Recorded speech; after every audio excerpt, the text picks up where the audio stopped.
¿quién será el principal agente infeccioso? La Escherichia coli, ¿no es cierto? Y aquí estamos hablando de la Escherichia coli uropatogénica, ¿no es cierto?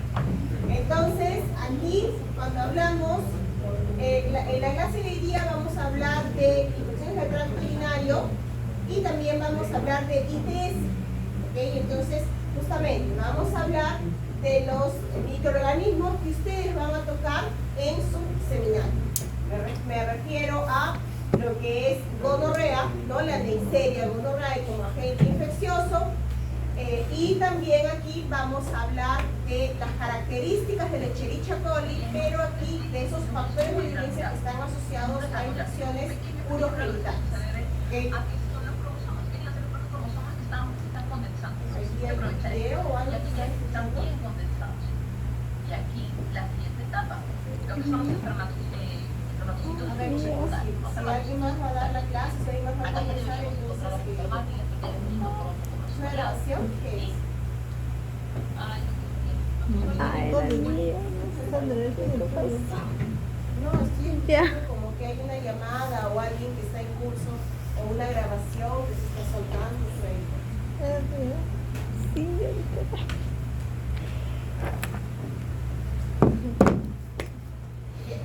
Entonces, si hablamos de eso, vamos a identificar los mecanismos de respuesta inmune. Después lo vamos a asociar a las infecciones gastrointestinales que hicieron la semana pasada en el seminario. Entonces, aquí vamos a hablar justamente de los principales agentes causales, de los mecanismos de defensa, porque siempre asociamos, ¿no? Reconocemos en dónde es la infección para saber si hay alguna deficiencia en nuestros mecanismos protectores en esa región, en ese tejido, ¿ok? Y hablamos del microorganismo, ¿no? Como tal, con sus factores de virulencia y alguna alteración que genere la infección. Vamos a relacionar todo eso. Entonces, si hablamos del tracto urinario, y eso también, ¿quieres llevar un laboratorio? ¿Okay? Entonces, aquí también va a ayudar esa parte. Cuando hablamos de infecciones del tracto urinario, estamos hablando de una patología muy frecuente, ¿ok? Y también aquí, ¿no? Elevada morbilidad. Aquí se habla de recurrencia. ¿Cuándo hablamos de recurrencia? Eso lo han visto en laboratorio. ¿En qué tiempo hablamos de recurrencia? 12, 6 meses o 3 en un año. 2 episodios, porque Bustamante, 2 episodios en los últimos 6 meses o 3 episodios dentro del año. Eso definimos como recurrencia en un año. ¿Ok? Entonces, cuando hablamos de ITU, hay varias clasificaciones. Podemos hablar en general, ¿no? Por la parte anatómica. Y aquí hablamos de baja, ¿no? Y alta. ¿Ok? Y también podemos hablar de complicada y no complicada. La mayoría de los casos de infección de tracto urinario, principalmente en mujeres, ¿no? Que es el sexo más afectado, en todo caso se habla de no complicada. Cuando son no gestantes. Las mujeres gestantes están dentro de lo que es la complicada. ¿Okay? Generalmente aquí asociado a alteraciones en sus mecanismos de respuesta, su respuesta inmunológica, que se va por el lado más de regulación que de inflamación, ¿no es cierto? Y porque ellas son, y eso lo han visto en el laboratorio, son asintomáticas.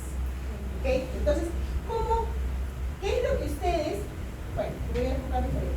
¿Por qué un paciente va a consulta cuando hablamos de una ITU? ¿Qué es lo que llevaría a su paciente a pasar por la puerta, ¿no? Y sentarse frente a ustedes cuando tiene una ITU? ¿Qué es lo que va a decirles? Dolor admisión. Exacto. Presenta dolor, ¿no? Dolor suprapúbico, disuria, Nicturia. ¿ah? Nicturia, porque no lo dejo dormir en noches. ¿No? Que se levanta. Disuria, polactiuria, la urgencia miccional, ¿ok? El ardor. Eso es lo que va a llevar al paciente a su consulta. Chorro corto. ¿Cómo? El chorro corto. La urgencia miccional, eso es urgencia miccional. Todo el tiempo quiere ir, ¿no? a orinar, pero salen chorros pequeños, ¿no? Y ahí arde y huele. ¿Okay? Es altamente sintomático. ¿Cuál es la diferencia en todo caso con una mujer gestante? Ella no tiene esos síntomas. Ella puede estar desarrollando con y se le hace un urocultivo, se necesita la muestra de orina por consulta, ¿no? Y eso es importante, por ejemplo, en una consulta de rutina para las mujeres gestantes, porque ellas no presentan síntomas. Entonces, ¿cómo identifican? Justamente porque por rutina se les solicita la muestra de orina para hacer un cultivo y, sorpresa, hay crecimiento de bacterias. ¿Okay? De unidades modelos de colonias, cuando hablamos por orina, es más de 100.000, ¿no es cierto? Eso lo han visto en laboratorio. Ese es el criterio. Entonces, por eso es que ellas pueden desarrollar una ITU complicada. Ahora, entonces, aquí hablamos de la otra clasificación. La prevalencia varía con la edad y sexo. Generalmente son monomicrobianos. ¿Quiénes? Bacillus granulomatosis, a la cabeza E. coli, ¿ok? Puro patógeno. Pero hay otras que pueden ser polimicrobianas, más de un microorganismo, y aquí podemos asociar algunos factores, por ejemplo, pacientes con sonda, pacientes con fístula, ¿no? Pacientes con catéter, ¿ok?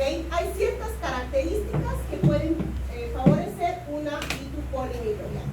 Y siempre hay que tomar en cuenta que si hablamos de infecciones en el tracto urinario, la región del tejido, hay una flora a nivel del tracto urinario, en donde a nivel de, está colonizado, a nivel de lo que es el perineo adyacente, por ejemplo, todos aquellos microorganismos, ¿ok? Por eso es que es importante cuando ustedes solicitan la muestra de orina, ¿qué tipo de muestra de orina solicitan por consulta? El segundo chorro, ¿no es cierto? Porque eso es importante en la toma de la muestra y indicación de la muestra, porque la mayoría de microorganismos que va a salir forman parte de la flora. Y si no se toma el segundo chorrito, el primer chorrito es para limpieza, ¿no es cierto? Lo que van a obtener es un cultivo falso positivo, porque van a tener solamente flora. ¿Ok? Es importante la indicación de la toma de la muestra. Entonces, ¿quiénes pueden estar? Colinebacterium, lactobacillus, ¿no? Aquí tenemos estafilococos, epidermidis, enterobacterias, ¿no? Entonces, aquí, esta es la parte importante cuando determino una patogenia, una infección. Hay que tomar en cuenta estos tres lados del triángulo. Por un lado hablamos del microorganismo, características del microorganismo, factores de virulencia.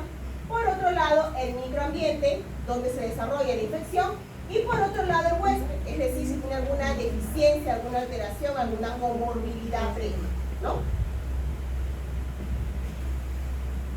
Entonces, aquí este cuadrito ya lo han visto en laboratorio, ¿no? Rápidamente lo revisamos. Entonces, aquí vemos las clasificaciones, ¿no? Si hablamos anatómicamente, ¿no? Una ITU baja, aquí tenemos una uretritis, cistitis, ¿no? Prostatitis, y una ITU alta, ¿no? Cuadros de infección a nivel de riñón, pielonefritis o abscesos, ¿no? Abscesos intrarrenales o abscesos perinéticos. Entonces, si hablamos de una no complicada, puede ser ambas, tanto una ITU baja como una ITU alta. ¿En quiénes? En la mayoría de las personas, y cuando hablamos de mujeres, las no gestantes, ¿ok? Y aquí, como mencionaron, una ITU baja, ¿no? Cistitis que mencionó Fernández, ¿es atrás? Rodríguez. ¿Cómo se llama? Aquí, atrás. Sí. Domínguez. Como habló con compañera Domínguez, ¿no? Disuria, colaquiuria, urgencia miccional, dolor suprapúbico que mencionaron la gran mayoría, ¿no? Dolor, abdomen. Entonces, y en la ITU alta, ya aquí, por ser una ITU alta y afectar los riñones, ya es un poco, llamarlo de sistémico. ¿Por qué? Porque el paciente presenta fiebre, ¿okay? Presenta dolor en la fosa renal, ¿no? Entonces, y estas pueden ser también esporádicas o recurrentes. Y aquí pasamos a la definición de recurrencia, que ustedes ya saben, los episodios repetidos, ¿no? De 3 ITUs por año o 2 ITUs en los últimos 6 meses. Esto es importante que ustedes lo tengan en cuenta como definición. ¿Ok? Entonces, aquí también tenemos la complicada. La complicada es todos aquellos pacientes que tienen un factor de riesgo. Cuando hablamos en mujeres gestantes, cuando hablamos en pacientes, por ejemplo, si estamos hablando de ITUs, ¿no? En el tracto urinario, pacientes trasplantados, pacientes con litiasis, que son piedras vesiculares, piedras en el riñón, ¿no? Alguna alteración en su sistema urinario, ¿ok? Pacientes que tienen aquí, ¿no? Insuficiencia renal aguda, pacientes inmunosuprimidos, pacientes con alguna obstrucción con fístulas, con catéter, ¿no? Hay alguna condición, un factor de riesgo en ese paciente que va a favorecer que genere una infección a nivel del tracto urinar. Generalmente en pacientes con sonda, hospitalizados, ¿no? Siempre hay que tener cuidado que no desarrollen en cama en el hospital una ITU, que se les complique, porque aquí no vamos a hablar de una OP, aquí podemos hablar de otros microorganismos. Por ejemplo, si tiene una sonda, si tiene una fístula, ¿no? O si tiene un catéter, ya podemos hablar de una proteus mirabilis, ya no aquellos convencionales que diríamos en consulta ambulatoria. ¿Okay? Se tienen que pensar un poco más allá. Inclusive la cándida que en ambulatorio se ve hasta un 1% cuando hablamos de un paciente hospitalizado con tratamiento con antibióticos. Recuerden que su microbiota baja, entonces puede favorecer infecciones por hongo. ¿Y de quién hablamos aquí? De la cándida. ¿Okay? Entonces, y tenemos una ITU asociada a catéter, que en este caso, ¿no? Vemos que se define, recuerden que si es por catéter, se define como más de 10 a la 3, ¿no? Unidades formadoras de color. Es un criterio importante que va a definir el diagnóstico, el laboratorio que ustedes lo han visto, el laboratorio que es hoy día en la mañana, ¿no es cierto? Me parece. ¿Okay? Entonces les han mostrado el laboratorio en un cuadrito en donde indica la cantidad de microorganismos que define como positivo o negativo dependiendo del origen de la muestra de orina. Si es una muestra de orina de chorro medio, como positivo es más de 100.000. Si estamos hablando de muestras de orina en regiones donde debería ser estéril, como una función suprapúbica, hay cualquier crecimiento positivo. Entonces, dependiendo del tipo de muestra, o sea, de los tipos de tipo, no es orina, del origen de esa muestra, ustedes van a definir como diagnóstico positivo o negativo. ¿Ok? Eso tienen que tomarlo en cuenta. Entonces, obviamente, si tenemos una ITU, ¿no? Baja, que lamentablemente no es tratada, hablamos de bacterias como la E. coli uropatogénica que tiene fimbrias. Y estas fimbrias favorecen el mecanismo ascendente de infección por los uréteres y puede llegar a infectar al riñoncito. Una vez que infecta el riñón, pielonefritis y lamentablemente puede pasar por alguna ruptura en vasos sanguíneos al torrente sanguíneo y generar ¿qué? Urosepsis. ¿Ok? Entonces, ya en laboratorio ustedes tienen clase con el doctor Segovia, con la profesora Yesenia y con el profesor Elfa, ¿no es cierto? Disculpen que siempre tengo que estar preguntando porque son varios grupos que se me va. Entonces, aquí, cuando hablamos de una infección a nivel de riñón, cuando hicieron su clase de infecciones nosocomiales, les deben haber comentado que uno de los órganos que determina, lamentablemente, un mal pronóstico en el paciente es alteración a nivel de riñón. ¿Okay? Entonces, tiene que ser tratado inmediatamente porque el paciente comienza a presentar fallas a nivel de riñón inicialmente, pero también puede comenzar a acumular líquido en pulmones y en otros órganos. Y con esto termina generando falla neuronal, lamentablemente. ¿Okay? Entonces, hablamos de una urosepsis, disfunción orgánica que causa riesgo vital, ¿no? ¿Debido a qué? Debido a una ¿okay?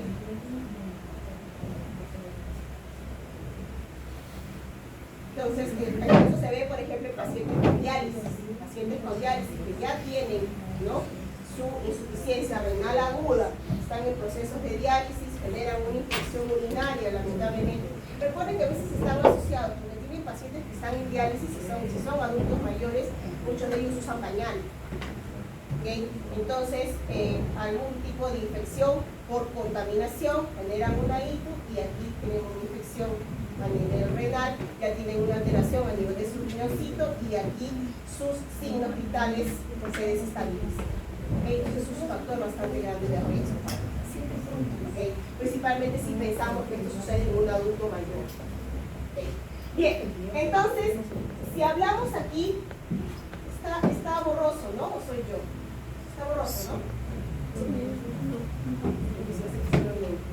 Ok, aquí este cuadrito yo lo coloqué porque es muy interesante justamente para poder tomar en cuenta varios factores que generan la infección, que es lo que les estaba mencionando. Por un lado el microorganismo, por otro lado el huésped y por otro lado el microambiente donde se encuentra. Aquí tenemos los tres.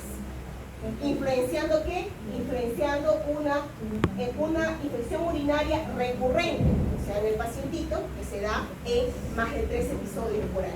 ¿Okay? Una característica que también se asocia es la edad, como hemos comentado, principalmente de qué sexo femenino. ¿Okay? Que tomar en cuenta que si hablamos de una ITU en varones es muy raro.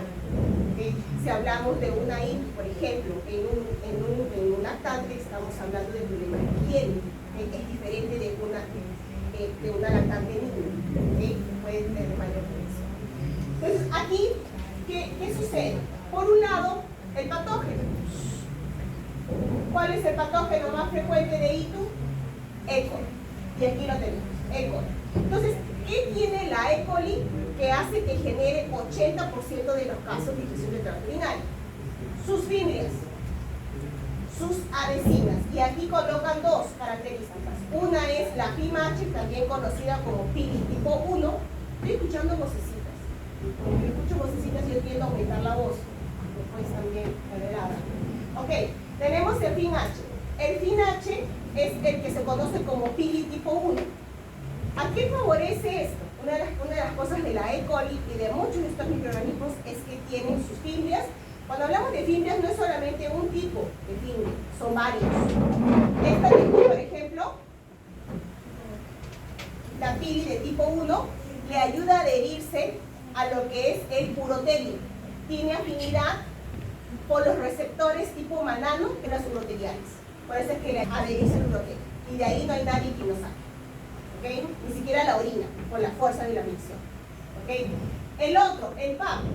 El PAP es también conocido como PILI-P, que significa P de pielonefritis. Entonces, ¿dónde se va a adherir?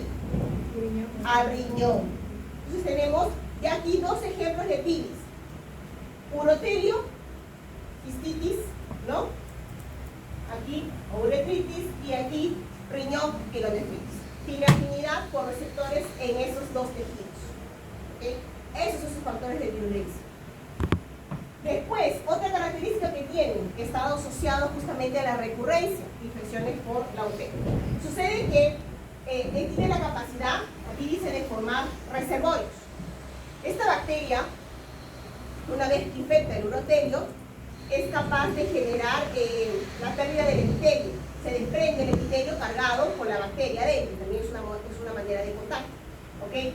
Pero ¿qué es lo que sucede? Una vez que se van desprendiendo las capas más superficiales, la bacteria va entrando a las partes más profundas del tejido. Y dentro de estas partes ingresa a lo que es la célula, ¿okay? Y altera la actina, ¿no?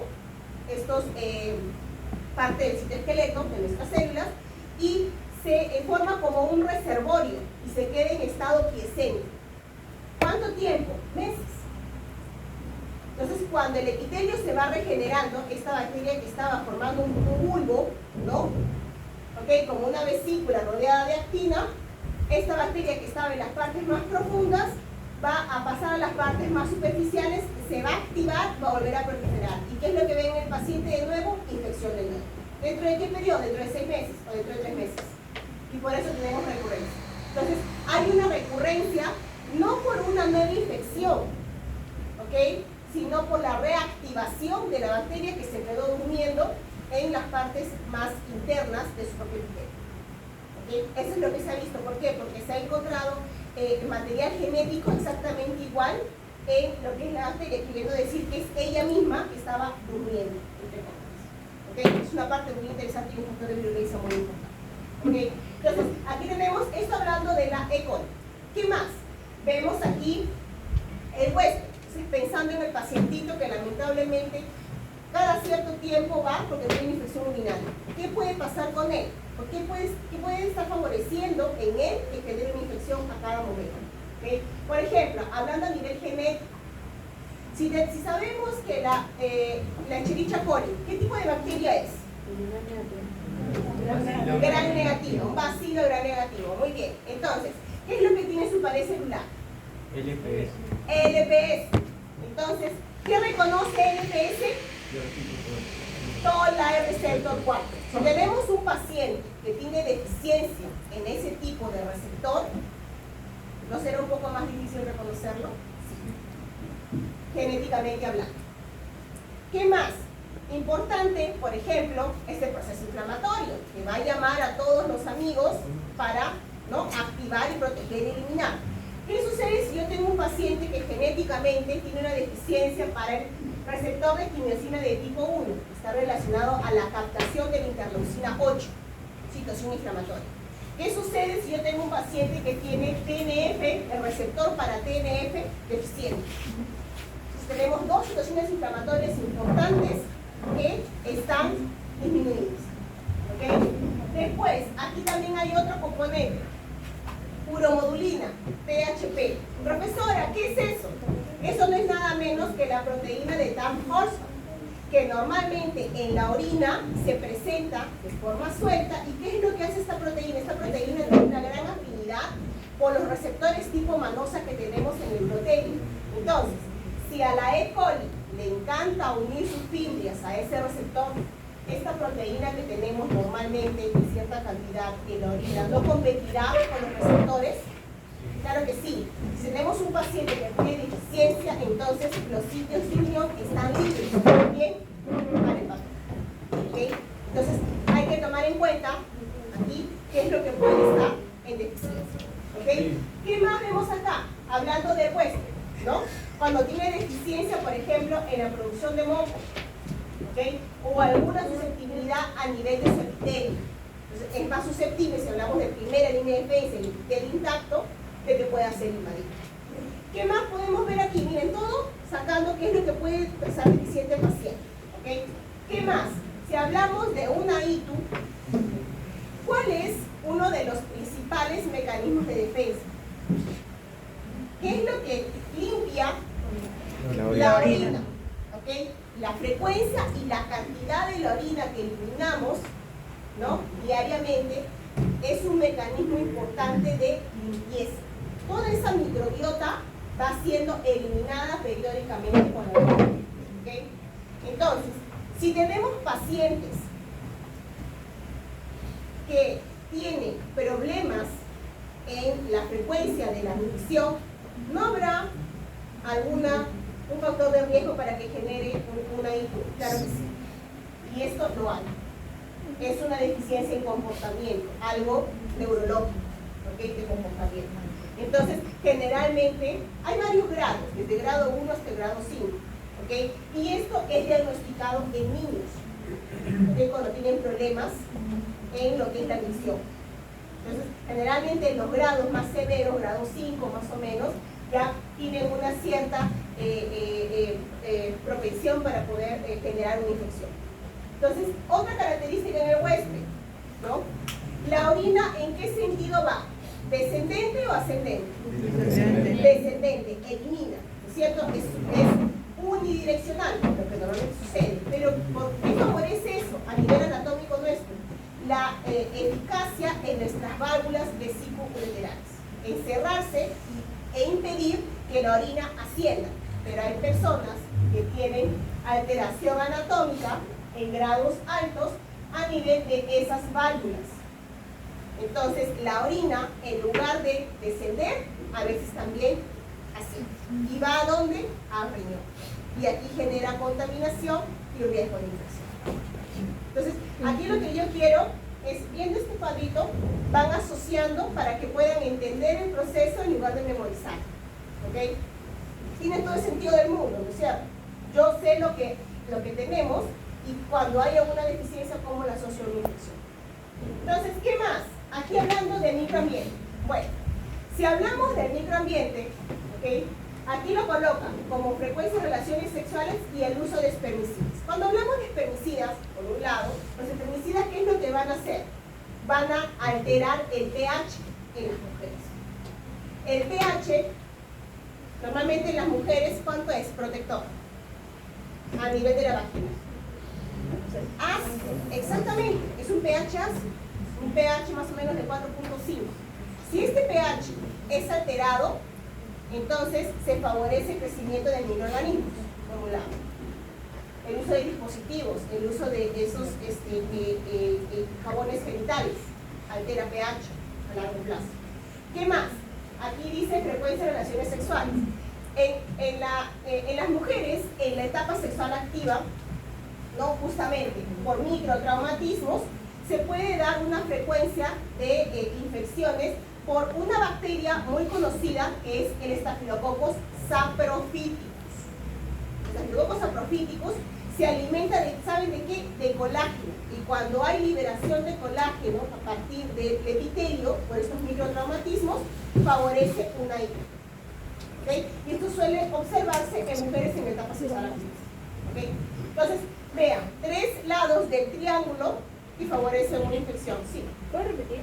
Por favor. O sea, lo último del Staphylococcus saprophyticus. Ajá, ¿qué hace?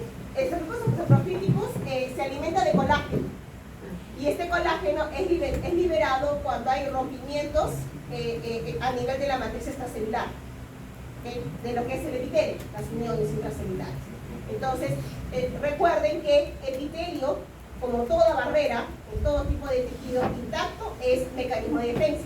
Pero si hay una alteración, alguna ruptura, por algún golpe, por más mínimo que sea, esto puede favorecer, principalmente en la región de las mucosas, por esta bacteria, ¿no? Staphylococcus saprophyticus, que se aprovecha, que se alimenta de ese tipo de componente como el colágeno y prolifera, y con ello toxinas. ¿Okay? Esto para tomar en cuenta como origen de infecciones urinarias. Y aquí tenemos, ¿no?, los principales agentes. Por un lado, ¿okay?, los que se hablan de no complicadas, 65% de los casos, la UV. De ahí tenemos Klebsiella pneumoniae, Staphylococcus saprophyticus, ya saben por qué, 6%, 5% enterococos. De ahí tienen los estreptococos beta hemolíticos, ¿no?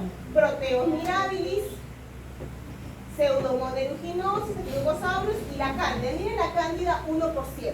Poquitísimo, pero alto, ¿ok? Eso en una no complicada, en un ambiente ambulatorio, ¿ok? ¿Qué sucede por el otro lado, la complicada? Miren el factor de riesgo. Uso de catéter, antibióticos, inmunosupresión o alguna alteración en el tracto urinario, ¿no? Por ejemplo, las piedras en el riñón, ¿ok? Alguna obstrucción, ¿no? Trasplante renal.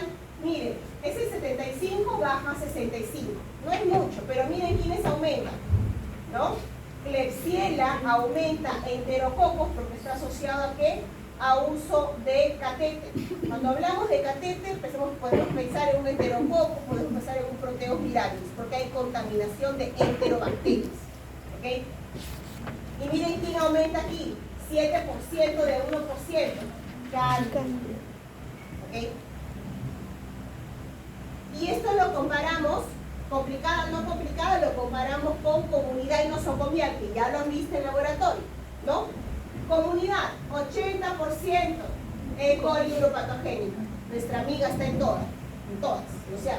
Y tenemos aquí hospitalaria, bajó a 40. Y miren quiénes aumentaron. Klebsiella, Enterobacter, Pseudomonas aeruginosa, muchos de ellos como la Pseudomonas, que tiene resistencia a antibióticos, ¿no? Y también aquí tenemos 16%, las gram positivas, que no deberían aumentar, pero ahora en ambientes nosocomiales han aumentado bastante. ¿Quiénes hablamos? Staphylococcus epidermidis, aureus y Enterococcus fetalis, que son poco gram positivos.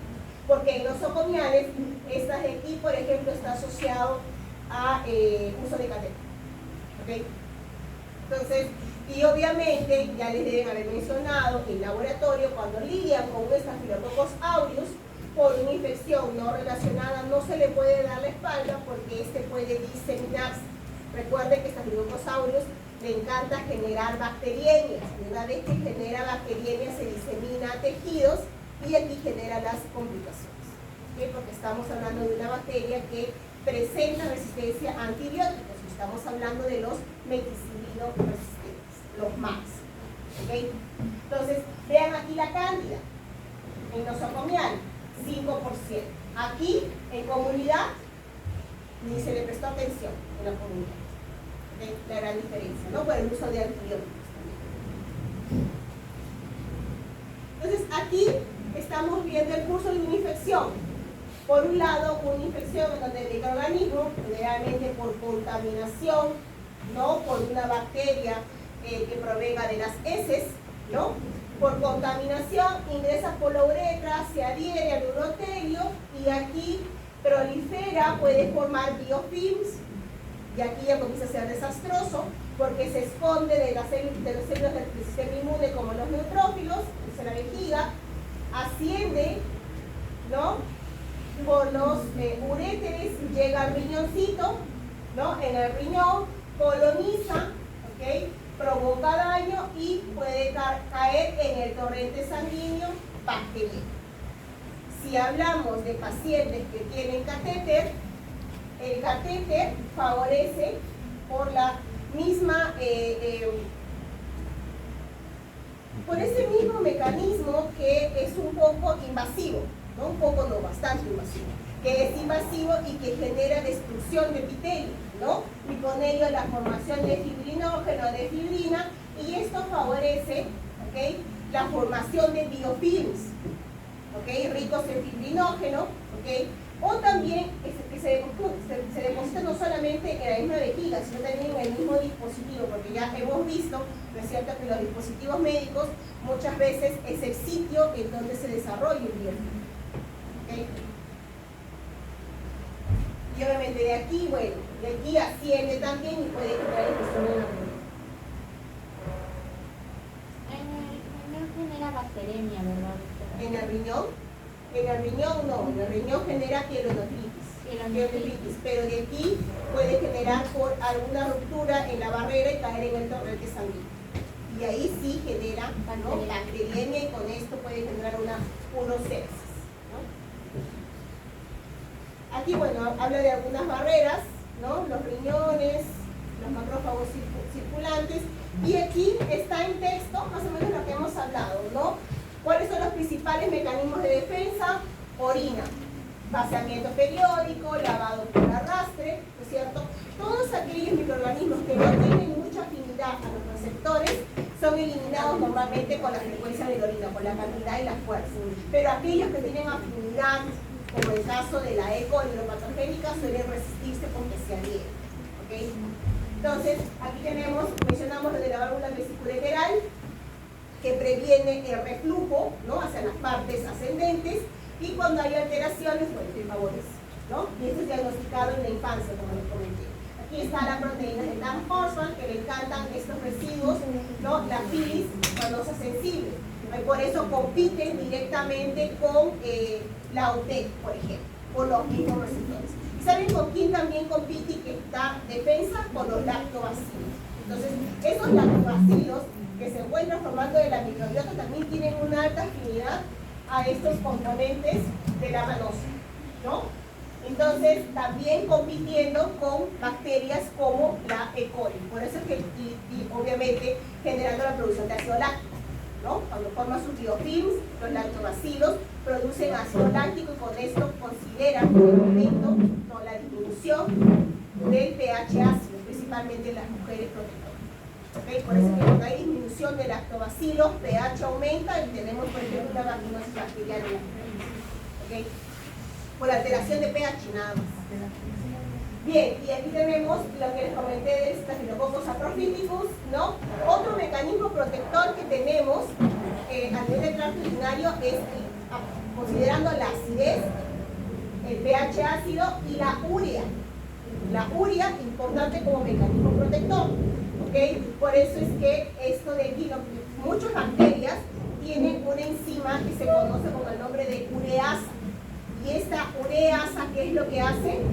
Convierte la urea en amonio, cristales de amonio, y aumenta pH. Al aumentar pH, ese pH que normalmente inhibe el crecimiento bacteriano porque destruye pared de bacterias, ya no es protector, está aumentado. ¿Okay? Y aquí tenemos, bueno, lo del pH, ¿no?, ácido de la vagina, que se altera con algunos componentes. Esto lo pueden revisar. Aquí tenemos los factores de virulencia en general de algunos microorganismos, como ejemplo, aquí he resaltado la OPEC con la PILIP que les mencioné, ¿no?, ese es para el riñón, el PAP, y la PILI tipo 1, que es el TIMACH, que tiene afinidad por los receptores tipo manosa en el urotelio. Pero no es el único. ¿Qué es lo que más tiene la UP? Tiene toxinas. Estamos hablando de una bacteria gram negativa que produce exotoxinas en este caso. ¿Qué toxinas? Hemolicinas, que destruyen epitelio, y aquí son los factores de crecimiento necrótico. ¿Okay? Y tiene otro, su cápsula de antígenos, tiene componentes que le ayudan a captar hierro, y cuando captan hierro, destruyen epitelio. Para el hierro, para las bacterias como la UP, como la Proteus, Klebsiella, es su nutriente, su alimento. Y en la búsqueda de ese hierro, destruyen epitelio. Entonces, aquí tenemos isoflagelo, ¿no? Tenemos otros como el Proteo mirabilis, por ejemplo, que también tienen otros tipos de pili que le ayuda a generar biofilms. ¿Okay? Aquí tenemos sus hemolicinas, dos tipos de hemolicinas, y aquí su otra toxina, que es lo que hace, destruye epitelio, promoviendo aglutinación en las células y forma huecos para ella poder entrar y buscar el hierro. ¿Okay? Su flagelo y el Proteus, por ejemplo, es el que tiene ureasa, que les comenté, que altera la urea, ¿no? Y con esto aumenta el pH. Tenemos otros aquí, los aprofíticos, pseudomonas, el enterococcus, que tiene este pilis también asociado a la presencia de biofilms. ¿Okay? Entonces, estos son algunos ejemplos. Aquí en general, los factores de virulencia de las bacterias, cápsula, ¿no? Hemolicinas, ureasas, su capacidad de lesión del urotelio, ¿okay? Y en el huésped, que sería por ejemplo cálculos renales, ¿no? Reflujo o algún tumor, una obstrucción, que haya piedras, ¿no? en la vejiga, embarazo o algunos problemas neurológicos. Entonces aquí vamos a ver, por ejemplo, en el caso de la UP, cómo es la patogénesis. Si hablamos de una bacteria que es un bacilo gram negativo, que tiene flagelo, entonces normalmente su LPS es reconocido por receptores presentes en células como los neutrófilos. Hasta ahí todo bien. Pero ¿qué sucede cuando la bacteria tiene la capacidad de cambiar su forma? ¿Cómo la cambia? De forma de bacilo con flagelo a forma filamentosa. Entonces, al cambiar su forma, células del sistema inmune como los neutrófilos ya no lo reconocen. Evaden su reconocimiento. ¿Qué más? Tenemos a su LPS, con el mismo LPS va a adherirse al doble receptor 4 que se puede presentar a nivel de nuestras células, a nivel del urotelio, y ¿qué es lo que va a hacer? Va a provocar la alteración de mecanismos como el AMP cíclico, mediado por la adenosiclasa. ¿Y esto qué es lo que va a hacer? Va a provocar alteración a nivel del citoesqueleto de la célula, y con eso provoca la formación de exocitosis, mecanismos de exocitosis. ¿Para qué? Para que la bacteria que fue reconocida salga expelida de la célula, lista para infectar otra célula. También por su PILIP se une a los receptores tipo uroplaquinas, y con esto activa mecanismos, aquí está, que menciona, mediados por la GTPasas, que lo que va a promover es alteración a nivel de la actina del citoesqueleto de la célula. ¿Y con esto qué hace? Bueno, con esto lo que va a hacer, va a provocar la entrada más fácil de la bacteria, mediada por endocitosis. La bacteria ingresa, ¿ok? Recuerden que cuando una bacteria está libre, puede ser reconocida, eliminada por células del sistema inmune, como los neutrófilos, los macrófagos. Pero si la bacteria está escondida aquí, nada va a hacer que reconozca. ¿Y qué es lo que va a hacer la bacteria cuando entra aquí? Va a formar colonias, y comienza a ver, una prolifera, son colonias intracelulares. Entonces, ¿qué es lo que va a suceder? Una vez que la bacteria continúa proliferando, provoca estos mecanismos que son la exfoliación, y provoca alteración en el epitelio, la exfoliación, la pérdida del epitelio cargado con la bacteria, y que ayuda a lo que es la diseminación de la infección. Y la bacteria, una vez que ya aumenta la cantidad, ¿no?, dentro del epitelio, ella puede salir libre, continúa invadiendo, y aquí vean, esto es lo que les mencioné de los reservorios. provocó la ruptura y la alteración del epitelio e ingresó a capas un poco más profundas del epitelio y formó que los reservorios se queden en estado quiescente por meses, rodeado por modificaciones de la actina. Y aquí, después de algunos meses, cuando este epitelio es regenerado, la bacteria de nuevo comienza a proliferar.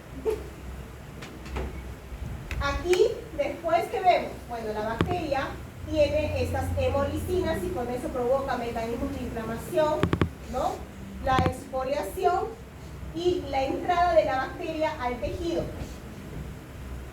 Y con esto la captura de los componentes con los cuales se alimentan como esencial. Eso es en una ITU baja, ¿no? ¿Y qué pasa cuando la bacteria va a pasar al riñón? Aquí abajo. En el riñón habíamos quedado que la bacteria también tiene moléculas de adhesión, sus fimbrias para el riñoncito, ¿no es cierto? Que son los PAP.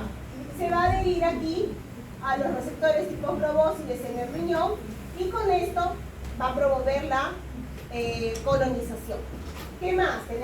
Se adhiere al dólar receptor 4 y a nivel de los riñones tiene un mecanismo de alteración de este tipo de señalización. ¿Qué es lo que va a promover?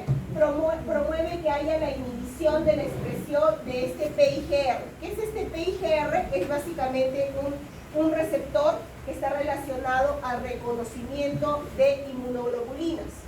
¿Para qué? Para facilitar que estas inmunoglobulinas transiten a nivel del epitelio. Entonces, esta es la lámina propia y esta es la parte interna del riñón.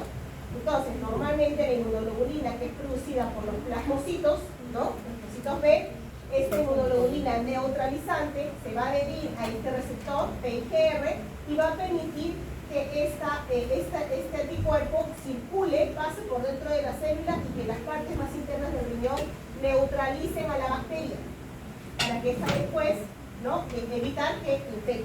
Pero ¿qué es lo que sucede? Esta bacteria misma lo que va a hacer va a inhibir la expresión de estas moléculas transportadoras, por lo tanto el anticuerpo no va a ayudar a inhibir la infección. ¿Okay? Eso es lo que hace en el riñón. Este es en el riñón y este es en el urotelio.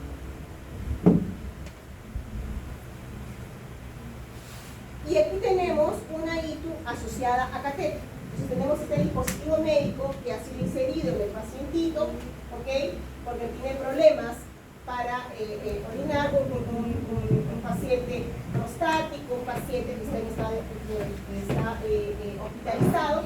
Entonces, en este caso, este catéter, ¿no? Lo que va a hacer, esto puede suceder también como una sonda, ¿no? Lo que va a suceder en estos casos es que bacterias como el Proteus mirabilis, ¿no? Que producen esta ureasa, alteren la urea y la transformen en CO2 y amonio. Y con esto tenemos el incremento del pH y la formación de cristales que se depositan en el mismo catéter, y esto hablamos de biofilms. Biofilms es reconocido por células como el neutrófilo, los macrófagos. No, es difícil que sean reconocidos. Entonces permite que la bacteria, vean aquí, se acumule y prolifere. ¿Okay? Entonces, aquí también tenemos otros componentes del Proteus mirabilis, sus adhesinas. El Proteus mirabilis también cambia de forma, así como la E. coli. Entonces, de forma flagelada termina presentando forma filamentosa y también dificulta su reconocimiento.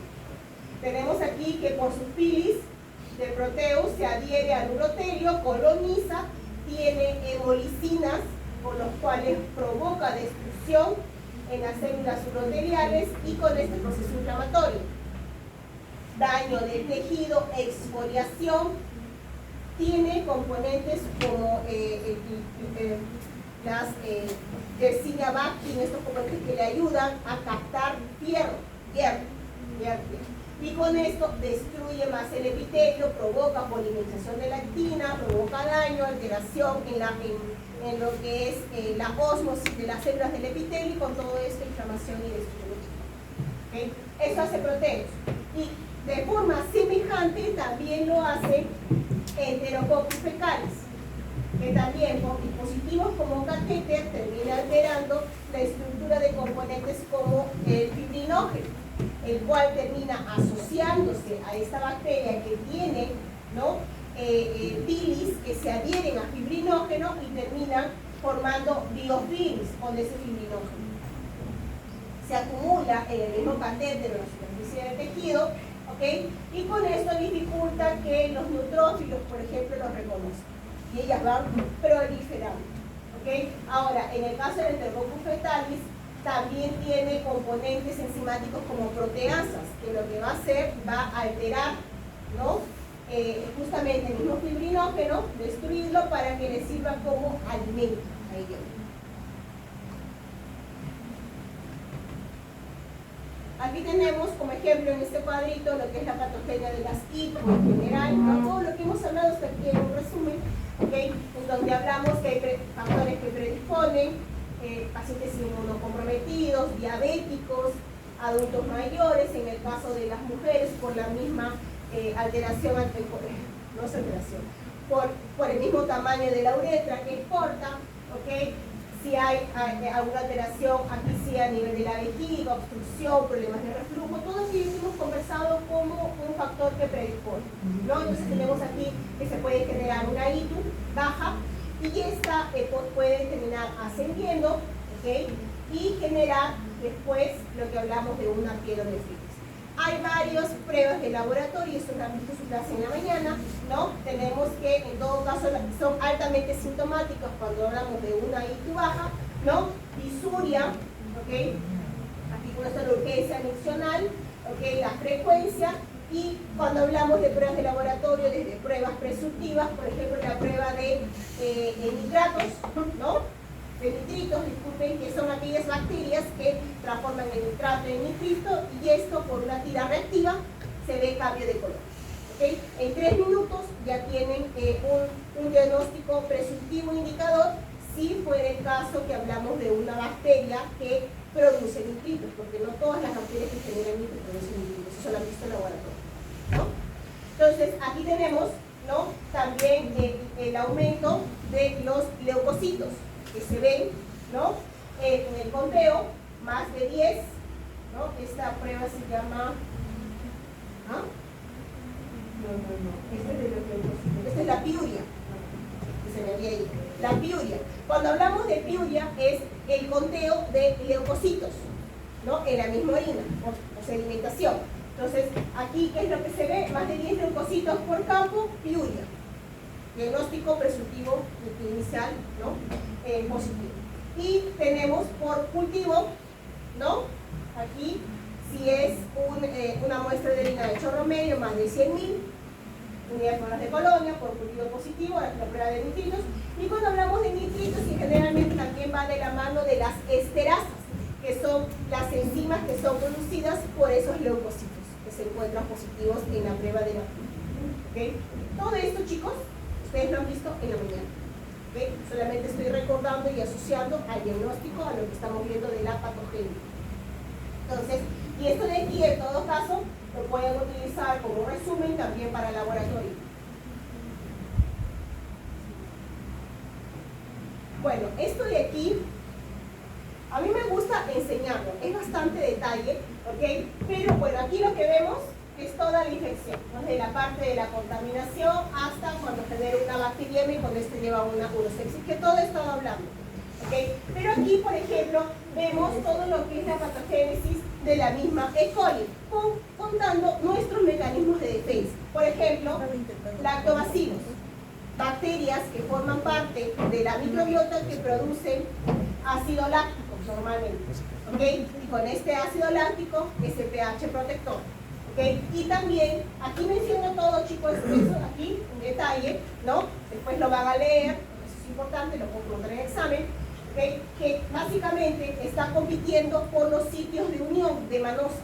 ¿Con quién? Con la OP, ¿no? Entonces cuando disminuye lactobacilos, y se ve por aquí, los lactobacilos están aquí. Esta de aquí es la OP, ¿no? Son los mismos receptores, ven aquí a lactobacilos en el receptor, y cuando no está, ¿quién se une? La OP. ¿Okay? Entonces, ¿quién será este rojito? Este rojito son los componentes que se conocen como la pantocianina. La pantocianina o la PAC es producida por estos frutos que son el cranberry, que son los arándanos rojos. Producen estos componentes que son muy semejantes a péptidos antimicrobianos. ¿Y qué es lo que van a hacer? Van a adherirse a la UP, impidiendo que se una al receptor y por lo tanto colonice. ¿Okay? Después también aquí vemos la vitamina D. La vitamina D termina incentivando la producción de las células del urotelio de las catelicidinas, que son péptidos antimicrobianos. Todo esto ya lo hemos visto en clases generales. ¿Okay? Y aquí tenemos a la UP colonizando, formando las colonias intracelulares, la exfoliación, miren cómo destruye epitelio, ¿okay? Aquí formando el reservorio quiescente en las partes más profundas, y aquí cuando sale, por ejemplo, como filamento, y con ello los neutrófilos no los pueden reconocer. ¿Okay? Y aquí tenemos otro tipo de ácido, que es ácido elágico, el ácido elágico producido por el ácido elágico. Básicamente este de aquí lo que va a hacer, va a inhibir la replicación del DNA de la UP y también actúa destruyendo biofilms. ¿En dónde se encuentra? Se puede encontrar a nivel de componentes como los mismos cranberries.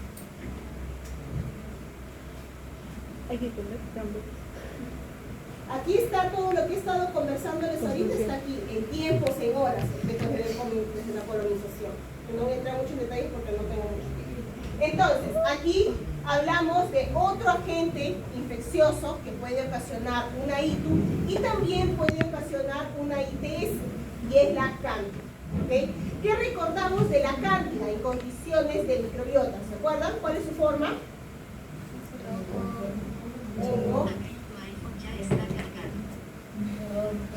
En forma de levadura. ¿Okay?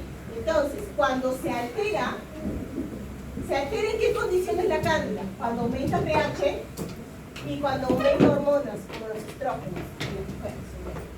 ¿Okay? Entonces, al haber este aumento de pH y aumento de hormonas, puede favorecer una característica que tiene la cándida, que es la morfogénesis, y pasar de forma de levadura, que coloniza de forma sintomática como microbiota, a una forma filamentosa, y con esto provocar una inflamación.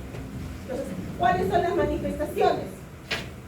Picazón, irritación, puede provocar desgarro, sensación de ardor, ¿no?, al orinar o durante las relaciones sexuales, enrojecimiento, inflamación de la vulva y una secreción vaginal espesa parecido a un requesón blanquecino. ¿Okay? En algunos casos tiene olor, otros no, pero esa es la característica. Inclusive lo colocan como queso cottage. No sé cómo se llama queso cottage, pero en este caso es un requesón, ¿no?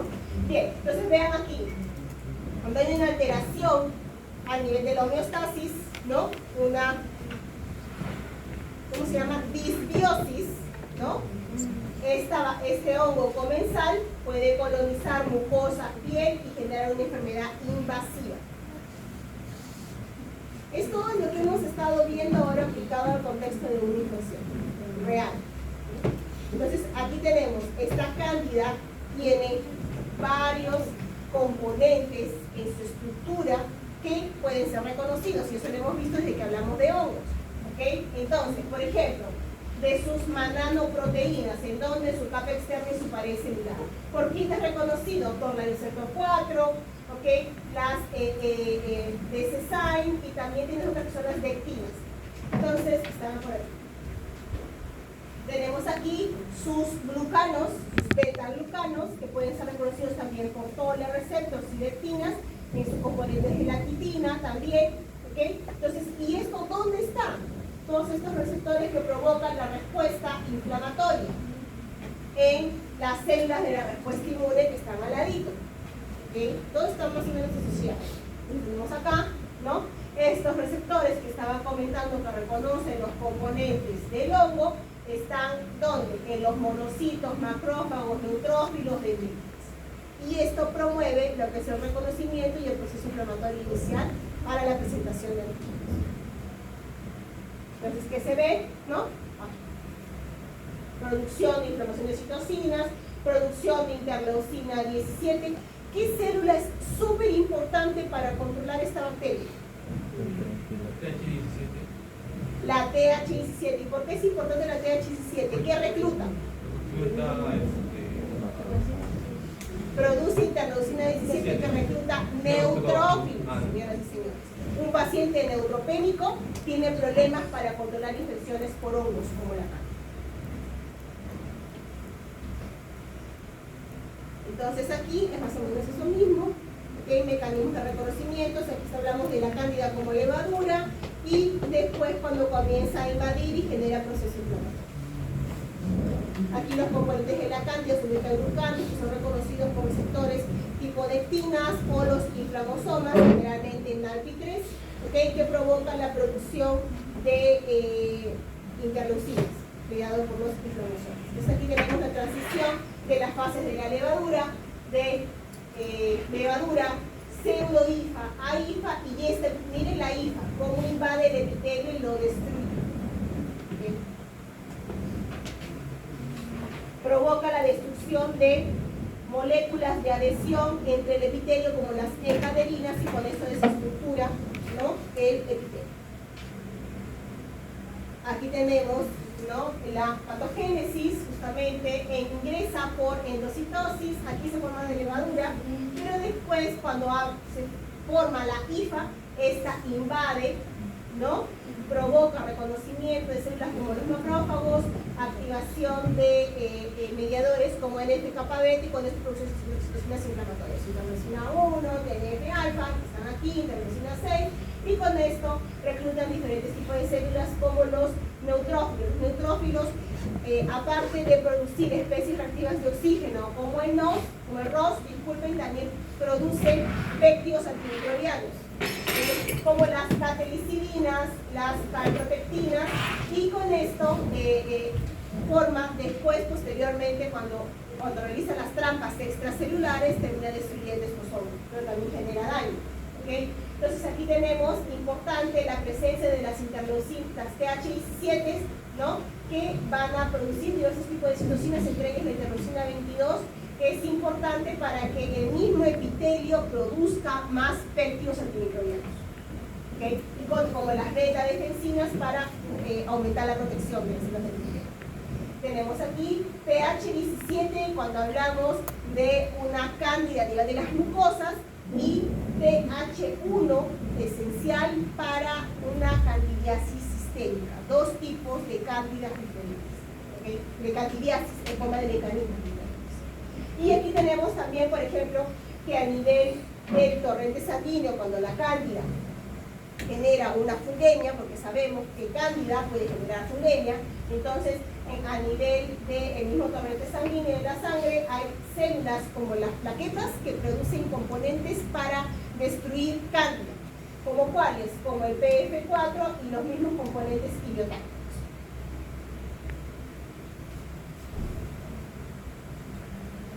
Y aquí tenemos una de las diferencias en una candidiasis invasiva, no sistémica, importante, TH1, productora de interferón gamma, ¿okay?, y en una candidiasis de la mucosa, la TH17. ¿Por qué lo menciono? Porque hay pacientitos que terminan presentando ciertas alteraciones genéticas o inmunodeficiencias y por ello tienen susceptibilidad a desarrollar candidiasis, generalmente las candidiasis vulvovaginales, ¿okay?, recurrentes. En este caso porque tienen, por ejemplo, estos pacientitos que tienen síndrome de hiperinmunoglobulina E, son pacientes que tienen alteración en la producción de células T. ¿Okay? Entonces, aquí, ¿no?, el problema es que no aumenta producción de células T con perfil TH1. Tenemos otros con neutropenia, que les mencioné, pacientes con neutropenia tienen problemas y tienen una candidiasis invasiva, ¿no? Y aquí tenemos, por ejemplo, algunos genes que están asociados por mutaciones, interleucina 4, CAR, NaLP3, dectinas, interleucinas 17 y que favorecen que se generen enfermedades asociadas a cándida, candidiasis vulvovaginal, candidiasis de las mucosas, ¿okay?, o algunas dermatitis portal. Aquí son los diferentes tipos de deficiencias, ¿no? Aquí en el caso de hiperinmunoglobulina E, las dectinas y la interleucina 12, que es importante para que se genere TH1.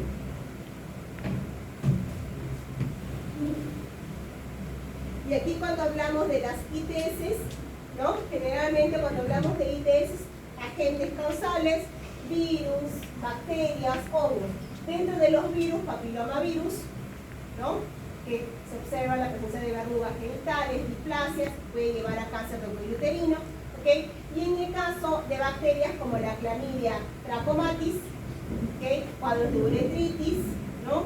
La cándida, las candidiasis, que es lo que acabamos de mencionar, virus del herpes, la Neisseria gonorrea y VIH.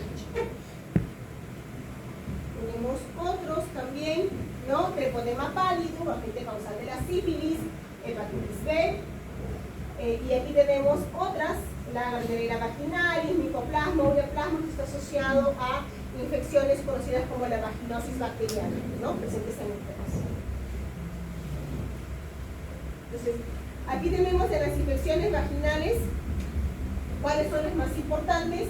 Vaginosis bacteriana, tricomoniasis vaginal y la candidiasis vaginal. Diferencias en criterios de reconocimiento. Bueno, si hablamos de una candidiasis, ¿no? El flujo abundante, blanco, blanquecino como leche, olor ácido, ¿no?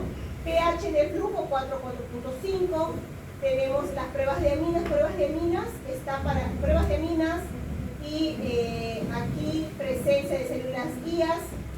Y hay otra prueba de aquí, lactobacilos asociado más a todo lo que es vaginosis bacteriana. Entonces aquí tenemos polimorfonucleares, lactobacilos presentes, plastoconidos porque son productos de un hongo, positivos, ¿no? Los fosfoditos negativos, presencia de células guías negativas. Pero si hablamos de una vaginosis, estamos hablando de criterios, el flujo, ¿no? Abundante, blanco, grisáceo, el pH ya no es ácido, el pH es aumenta. Generalmente un pH de una vaginosis bacteriana es de 5 a 7. Test pruebas de aminas, utilizando un reactivo, 70-80% positivo. Otra de las pruebas, ausencia de lactobacilos, porque con esto favorece el aumento del pH. Tenemos aquí el otro, las células guías, positivo en 90% de los casos. Eso es lo que vamos a ver ahorita. Entonces, si hablamos de una vaginosis bacteriana, el principal agente causal, ¿no? La Gardnerella vaginalis, micoplasmas o minis, por ejemplo. Entonces, aquí, cuando hablamos de una vaginosis bacteriana, esto lo van a ver, el laboratorio está, esta parte, vaginosis bacteriana. Yo recuerdo que sí está, pero creo que en esta clase no, hay otra clase en la que está presente. Entonces, bueno, pero yo se los presento aquí, no recuerdo qué tipo de infección. Ok, vaginosis A en infecciones obstétricas y neonatales, está esta. Pero ya lo voy adelantando porque es lo mismo para mujeres, especial. Entonces, y para, esas son de las ITU, ITS y infecciones obstétricas y neonatales. Entonces, aquí tenemos vaginosis bacteriana, ¿ok? Se basa en la presencia de más de 3 de los 4 criterios, o sea, 3 a 4 de los criterios que se conocen como criterios de AMSE. ¿Que cuáles son? El flujo vaginal, ¿no? Blanquecino, amarillento, adherente, el pH del flujo mayor a 4.5, ¿okay? pH, cuando se mide pH, que está entre 5 a 7, ya pueden ustedes estar asociando una vaginosis bacteriana. Cuando es menor, no. Ahora, la prueba de las aminas es cuando se toma una muestra vaginal y se coloca unas gotas de hidróxido de potasio al 10%. Esto va a provocar una alcalinización de esta secreción y esto va a provocar la liberación de aminas y ácidos grasos, que se va a visualizar lamentablemente con un olor típico a pescado. Si no hay olor, prueba de aminas negativa y se descarta vaginosis bacteriana. Y la otra es que al microscopio se va a observar la presencia de las células epiteliales. Generalmente cuando hablamos de vaginosis bacteriana se reconoce la presencia de estas células que son conocidas como células guía. con una alta cantidad de bacterias alrededor. ¿Pueden ver aquí? Es eso. Y hay alteración del epitelio. Normalmente el epitelio tiene una célula vaginal de una forma, pero aquí está como una forma como escamosa, ¿no? Escamosa, difusa. Esas son las células guías. O también conocido como células clave, que es un examen fresco, que es un indicador de vaginosis vaginal. Entonces, los criterios de Ansel te define como 3, ¿no? De los 4 criterios de Ansel, ya es diagnóstico de vaginosis vaginal. Aquí está. Estos son. También hay otro que es la puntuación de Nugget, pero entre estos dos prevalecen criterios de Ansel para diagnóstico de vaginosis vaginal. La Gardnerella, y aquí tenemos la... ¿A qué hora comienza el seminario?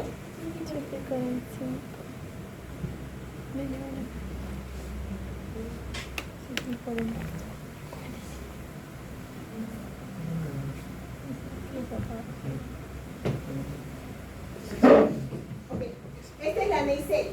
La Neisseria gonorrhoeae para los seminarios, ¿okay?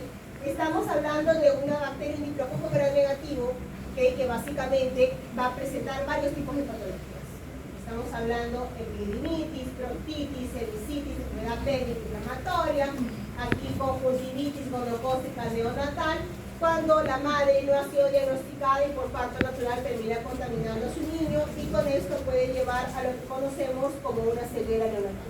¿Okay? Entonces tiene varios factores de virulencia. Su pilis, que tiene una alta variabilidad antigénica, sus proteínas POR, que forman los poros, que le permiten justamente, es una destrucción del epitelio, sus proteínas OPA, que le permiten adherirse al epitelio, sus lipo o oligosacáridos. Esta bacteria no tiene LPS, ojo, tiene LOS.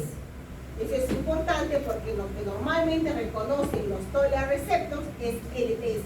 Con LOS dificulta reconocimiento.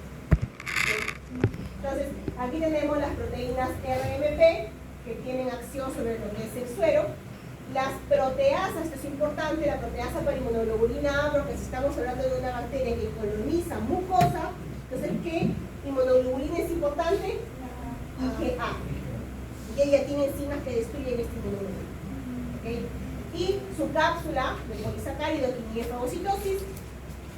Entonces, su peptidoglucano por parte de sus componentes. Entonces, tenemos aquí esta bacteria, esta la han visto en laboratorio, sus pruebas bioquímicas, ¿no? Laboratorio, diagnóstico, y aquí tenemos cómo sería reconocido. ¿Okay? Reconocido, fagocitado, ¿ok? Ahora, una de las características es que dentro del neutrófilo, en algunos casos, el neutrófilo, aquí la bacteria está viva dentro del neutrófilo, y en otros casos se consigue destruir. En los casos en donde la bacteria está viva dentro del neutrófilo, al vivir dentro del neutrófilo, lo que va a hacer que el neutrófilo pueda llevarlo como un caballito de Troya y diseminarlo a otros tejidos. ¿Okay? Entonces, son las moléculas que permiten su reconocimiento. La cápsula de polisacárido inhibe complemento. Sus cambios de antígeno, vean, diferentes tipos de antígenos en su superficie lamentablemente dificulta el reconocimiento por anticuerpos. Eso quiere decir que dificulta lo que es la respuesta de memoria mediada por T y B, ¿no?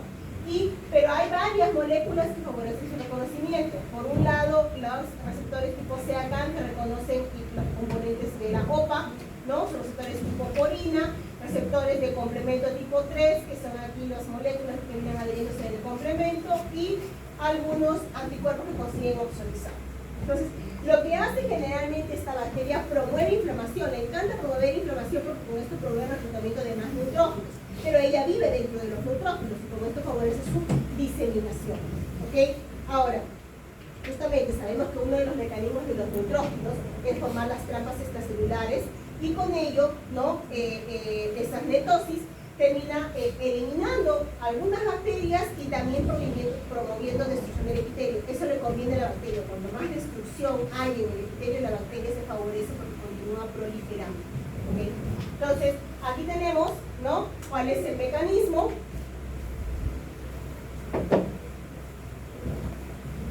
Tenemos su pili de reconocimiento de adhesión, la pili tipo 4. ¿no? Que le provoca, le permite la adhesión a las células del epitelio, que es sus proteínas OPA, y con esto invade, coloniza. Una vez que penetra las células, realiza mecanismos como transitosis, que quiere decir transita a nivel del epitelio y va a las partes más profundas, a nivel del epitelio orogenital. Aquí puede ser reconocido, en todo caso, por neutrófilos, macrófagos. Al ser reconocido por macrófagos, por ejemplo, promueve la producción de citocinas, miocinas, y con esto aumenta la inflamación y por eso promueve más daño en el epitelio. ¿Okay? Ese los causa activación de NOT y todo el receptor, que provocan procesos de producción de citocina, más reclutamiento de neutrófilos.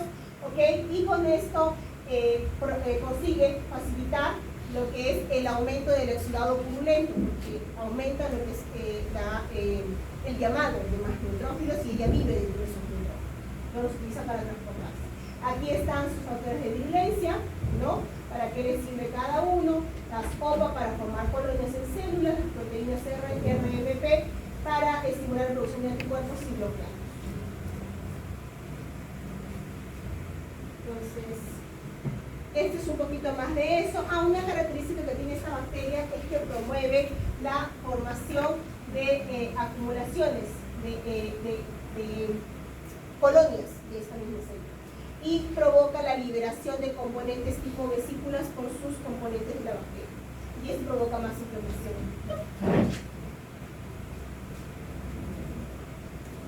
Entonces, aquí sus mecanismos de escape están asociados a sus factores de virulencia.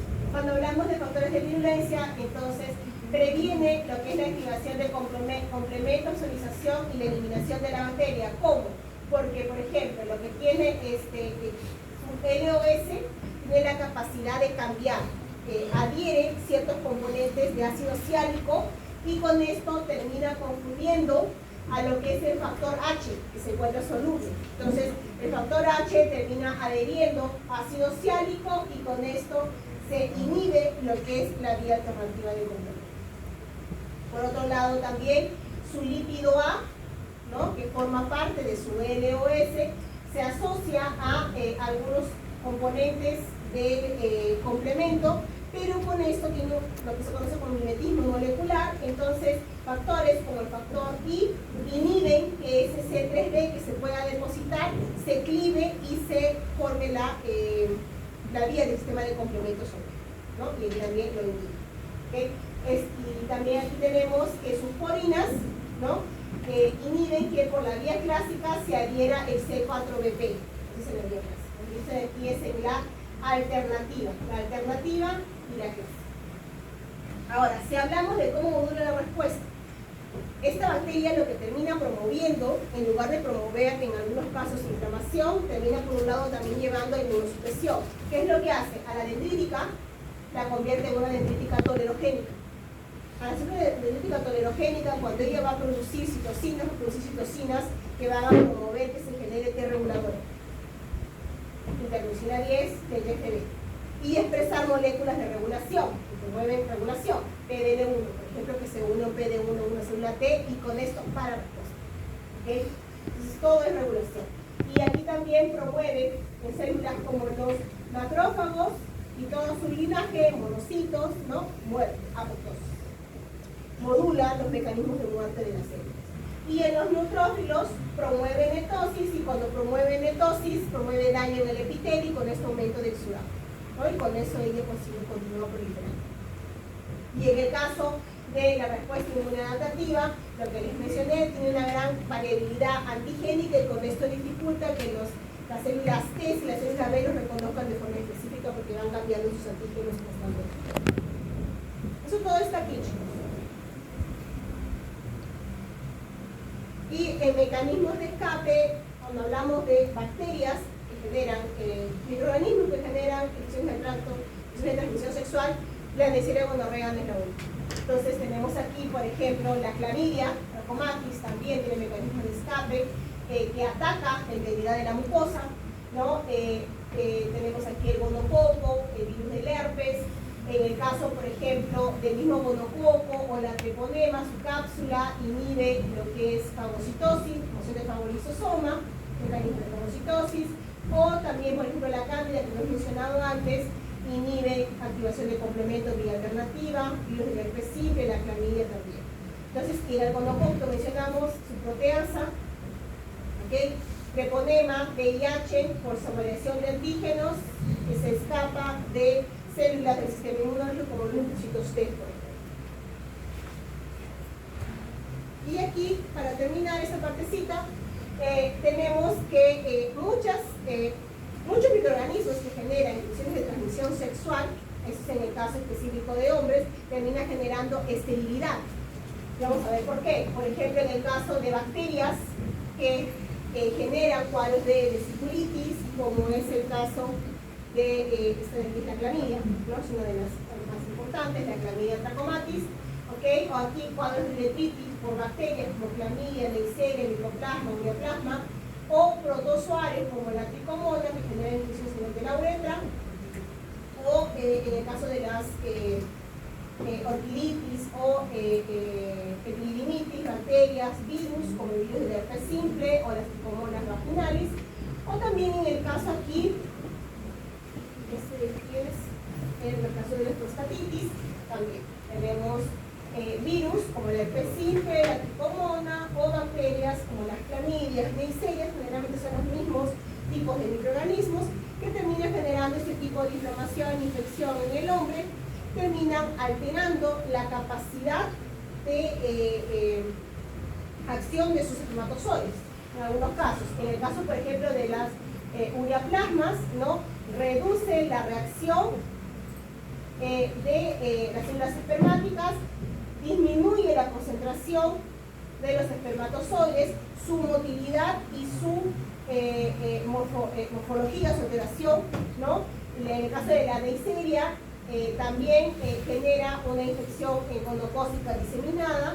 En el caso de la clamidia, altera la barrera testicular sanguínea y disminuye la motilidad de los espermatozoides, genera muerte prematura de los espermatozoides, y en el caso, por ejemplo, de la treponema, genera disfunción eréctil y lo que son úlceras primarias y adenopatías. ¿Okay? Micoplasma reduce viabilidad de los espermatozoides, motilidad progresiva y alteración en la morfología de los espermatozoides. Y todo eso genera, por ejemplo, aquí aglutinación de espermatozoides, producción de anticuerpos antiespermatozoides, con lo cual disminuye la cantidad de los espermatozoides, y todo esto, en el caso de las tricomonas, también termina generando lo que es a largo plazo, ¿no? Como vemos aquí, ¿no? Daño a nivel del espermatozoide, alterando el cordeo, la motilidad, y daño a nivel del DNA. Todos estos microorganismos, de una manera u otra, terminan llevando a una infertilidad masculina. ¿Okay? Eso para tomar en cuenta. Y con esto, chicos, finalizamos esta parte. ¿Hasta aquí alguna pregunta? Tengo 17 minutos para hacer la clase de infecciones de gastrointestinales. ¿Alguna pregunta aquí? ¿No? En el caso de los seminarios, terminamos complementando. Entonces, aquí habíamos hablado de infecciones gastrointestinales, explicamos cada una de ellas, y también qué es lo que es importante aquí. Ustedes terminan reconociendo cuáles son los factores de virulencia que están asociados al síndrome diarreico, ya sea una diarrea acuosa o una diarrea disentérica, ¿no? Eso lo había explicado a todos ustedes, y se había mencionado que la mayoría de microorganismos hablamos de las enterobacterias. Cuando hablamos de estas enterobacterias, estamos hablando de este conjunto de microorganismos que comparten un antígeno común enterobacteriano, que está relacionado al LPS, ¿okay? Que se puede encontrar tres componentes: el polisacárido somático O, el lípido A y el antígeno común enterobacteriano, que pueden formar parte del LPS o puede encontrarse libre, como es el caso. ¿Okay? Entonces,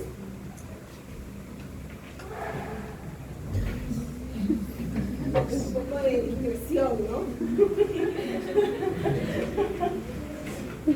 Entonces, si hablamos de la E. coli como tal, ya le hemos visto que está asociada a infecciones gastrointestinales, infecciones del tracto urinario, pero no es solo eso. También puede encontrarse en cuadros de septicemia, ¿ok?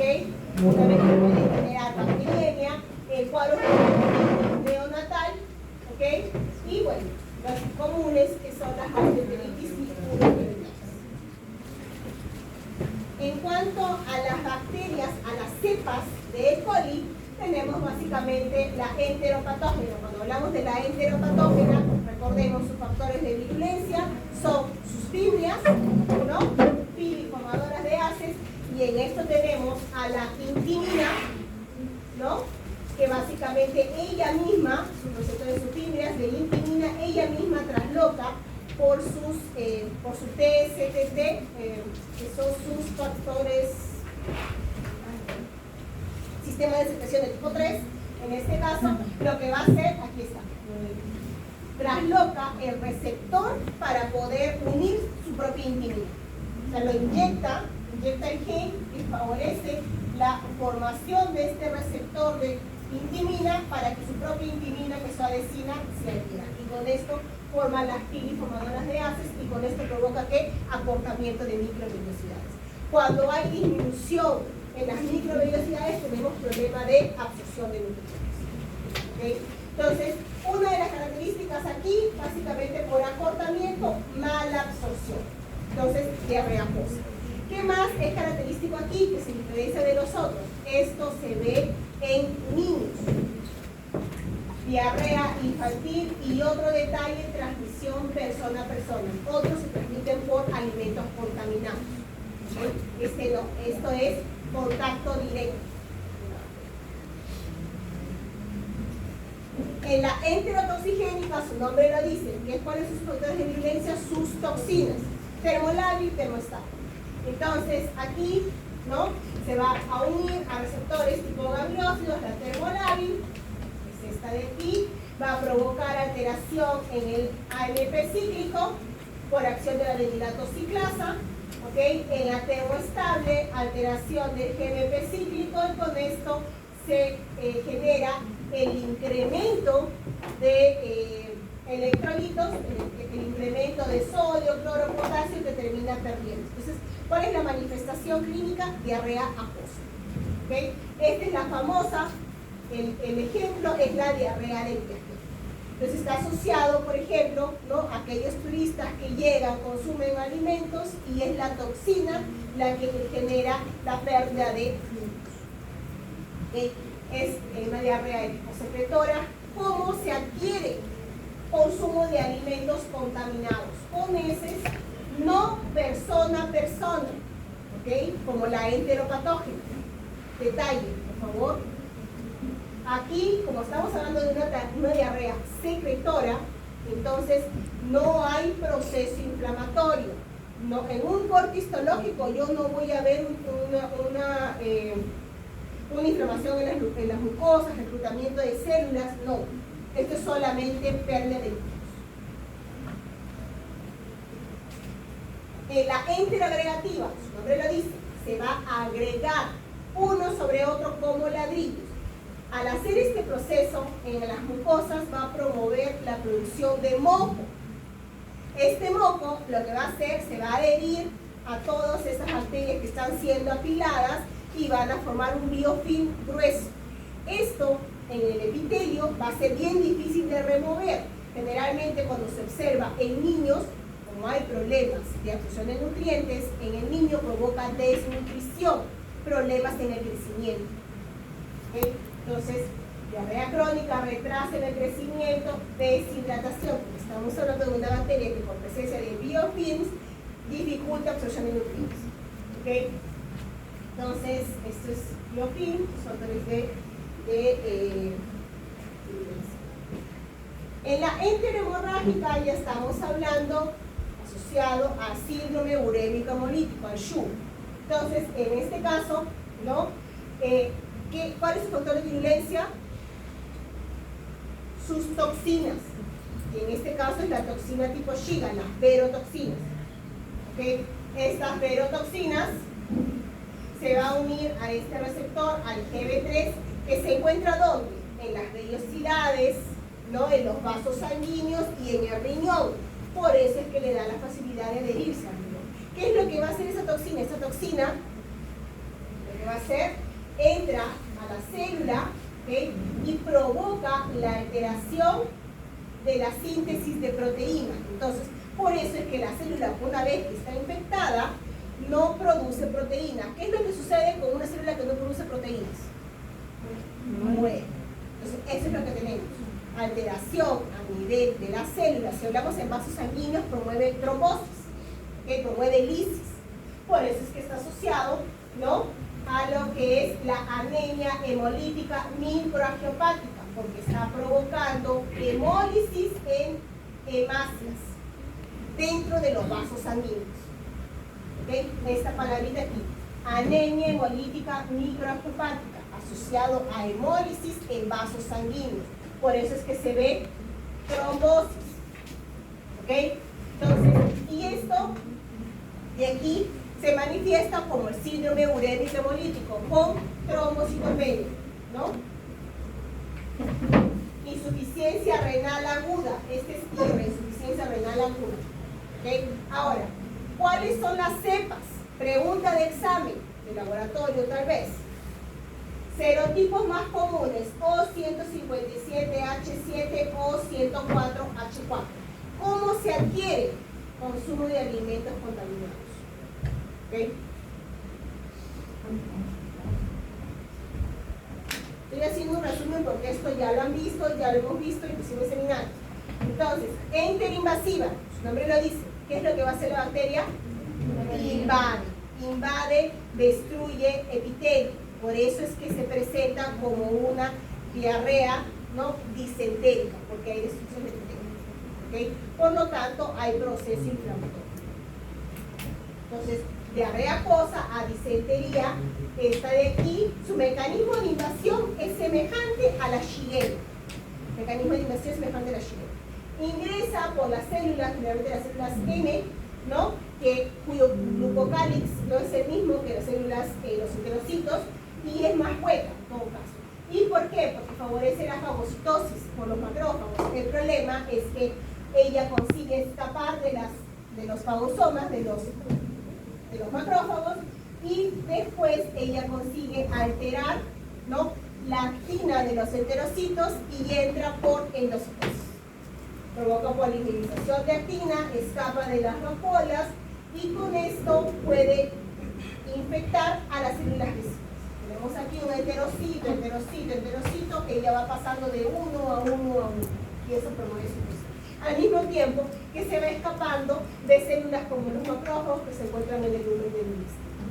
¿Okay? Entonces, provoca destrucción tisular, inflamación, sangre, moco en heces, ¿no? Entonces, ¿cuáles son los serotipos? O124, O143, O164.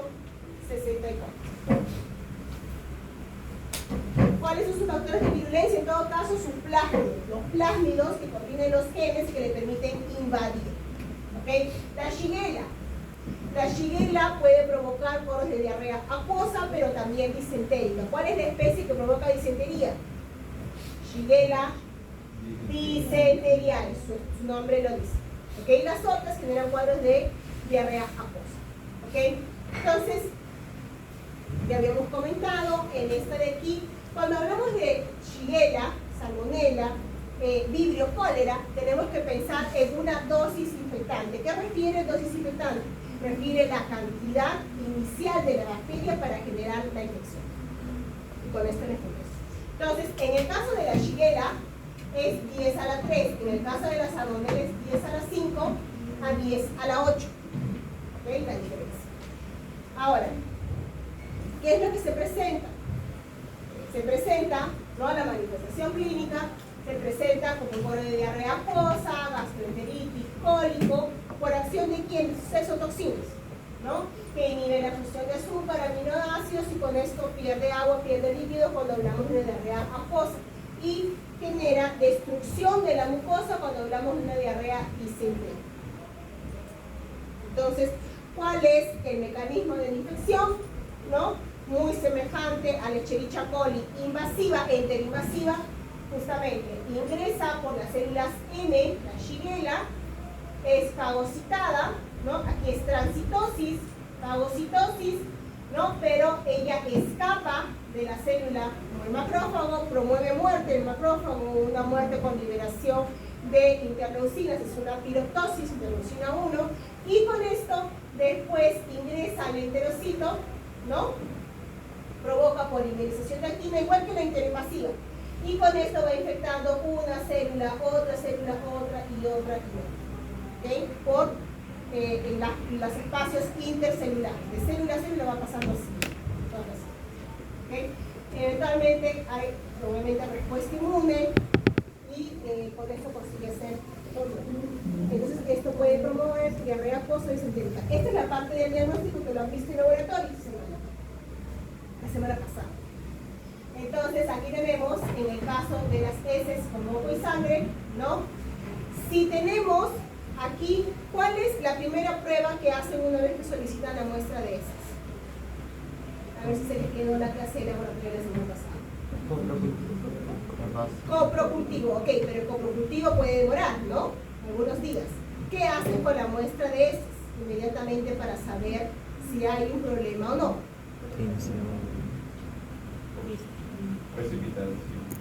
Tinción. A ver, chicos, si sabemos que tenemos en las heces, ¿no? Hay lo que se dice la microbiota, ¿no? Y la mayoría son enterobacterias, ¿les indicará algo que haga un gran directo con las heces? ¿Les va a salir positivo? Claro que sí, porque la mayoría es microbiota de enterobacterias, les va a salir todas gram negativas, pero eso no indica que tiene infección. ¿Cuál es el flujograma? Porque hay un flujograma, eso lo tienen en su clase de laboratorio, por favor revísenlo. ¿Okay? Lo que van a hacer, para no demorar mucho en esta parte, reacción inflamatoria. La prueba de reacción inflamatoria. Y aquí van a evaluar la presencia de leucocitos en heces. Recuerden. Leucocitos. ¿Ok? Si hablamos de leucocitos, estos pueden ser polimorfonucleares, que pueden indicar que en la mayoría de los casos que es bacteria, o mononucleares, o sea, linfocitos, que pueden indicar que pueden ser virus. ¿Okay? No es 100% uno ni otro, pero te indica que tienes un problema y que tienes que hacer, obviamente, el coprocultivo. O sea, ¿okay? Si da reacción inflamatoria negativa, pero tu paciente tiene el cuadro de diarrea, entonces de repente puedes pensar en otro tipo de origen, de repente un cáncer de colon. Eso todo lo han visto en laboratorio, no me digan que no, porque la profesora Efer y la profesora Yesenia explican todo eso muy bien. Yo doy clase con ellos. ¿Okay? Entonces, ojo, porque eso es pregunta de examen. Yo ya los he visto y lo primero que dicen es justamente lo que escuché por aquí. Gran no, reacción inflamatoria. Entonces, tiene su coprocultivo, ¿no? Y aquí, ¿qué medio de cultivo van a solicitar? Agarmacón, ¿ok? Cuando pensamos que es ¿quién? El chelichacol, ¿no? Y si pensamos que es una Escherichia coli enterhemorrágica o síndrome diabético hemolítico, ¿qué medio de cultivo van a solicitar? Sangre. Agarmacón y cosorbitol, que está en sus diapositivas. ¿Ok? Estoy lanzando preguntas. ¿Ok? Ahora, si en su agarmacón que le sale que fermentación de lactosa negativo, ¿en quién piensa? O Shigella, ¿no es cierto? Porque si fuera positivo, ustedes se fueron por el lado del col, ¿cierto? Entonces, si le sale esto de aquí, ahí ¿qué más van a pedir? Shigella o salmonella, ¿qué van a pedir? Agar SS o el agaretoin, ¿no? Entonces, agaretoin no es muy usado en Perú, porque se tiene muchos, pero se utiliza más el agar SS. Pero el principio que se ve es el mismo, ¿no? Si es salmonella que veo,